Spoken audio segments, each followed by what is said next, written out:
Finally, East Agartala Police arrested 5 thieves who were involved in the thievery of bike and various other things.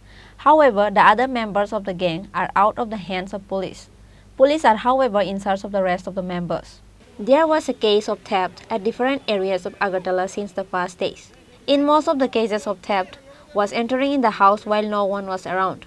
Meanwhile, police were unable to take the situation in their hands. However, a confidential report came in the hands of police.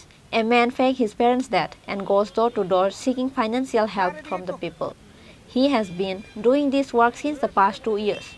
This man is said to be the main informer of the gang of thieves, and he collected information from people while collecting donations. At last, after interrogating him, all the blueprint of their gang was recovered, and the 4 other members of their gang were also arrested by East Agartala Police. All the stolen goods from people like 2 bikes, ceiling fan, table fan, water motor, and various other things were recovered from them. Actually, গত কিছুদিন যাবতই আমাদের আগরতলা শহরে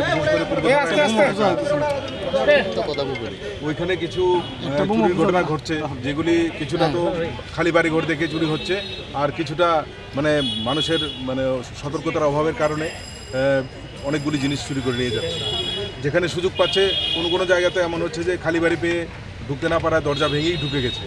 তো আমরা এই ধরনের যে একটা গ্যাং কাজ করছে সেটাকে আমরা শনাক্ত করতে পেরেছি। তার মধ্যে উল্লেখযোগ্য হচ্ছে একজন ব্যক্তি যাকে আমরা আটক করতে পেরেছি। সে গত 2 বছর যাবৎ শহরের মধ্যে সে তার বাবা মারা গেছে বলে সেই পোশাক পরে বাড়ি বাড়ি ঘুরছে, আর সবার বাড়িঘরের সমস্ত খবরও নিচ্ছে এবং ওদের কাছ থেকে টাকাও আনছে।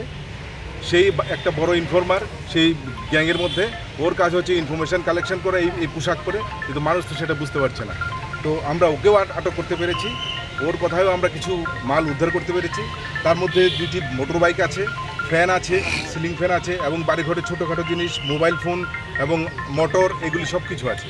তো আমরা দৃঢ় বিশ্বাস আমরা যেই প্রচেষ্টা চালিয়েছি এটা আগামী দিনে আমরা এই শহরে যে চুরিগুলি হচ্ছে এটাকে অনেকটা মানে বন্ধ করতে পারবো। All the goods that were recovered from them is worth of 3 lakh rupees, says Sadar SDPO Dev Prasad Roy. All the arrested thieves were presented to the court by police on Wednesday. Reported by Pranav from Agartala, Chini, Khorang.